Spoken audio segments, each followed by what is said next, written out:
I used to read the Quran with full trust, assuming every question had a clear answer.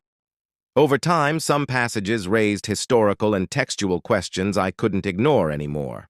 For example, the Quran says in Surah 4:157 that Jesus was not crucified. Historically, Jesus' crucifixion is one of the most widely attested events of ancient history, affirmed by Roman sources like Tacitus and Jewish sources like Josephus, not only Christian texts. That contrast made me pause. In Surah 9:30, the Quran states that Jews say Ezra is the son of God. As I researched Jewish history and theology, I couldn't find evidence that this belief was ever held by Judaism as a group.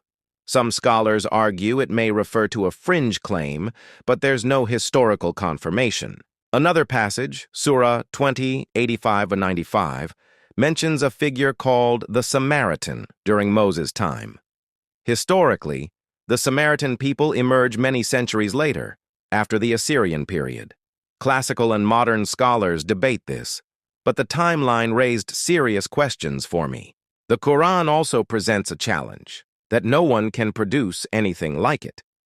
Yet early manuscripts and translations often require bracketed words to clarify meaning, showing that interpreters sometimes struggle with ambiguity. Even some academic researchers of Quranic manuscripts have acknowledged textual difficulty in places.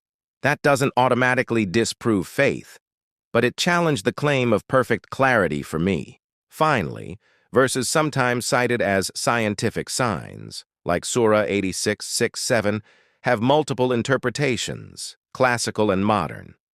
None clearly align with modern human biology. That made me realize these verses are theological, not scientific explanations. I'm not sharing this to attack anyone. I'm sharing it because these questions mattered to me as someone who took truth seriously. Faith should be able to face honest questions without fear.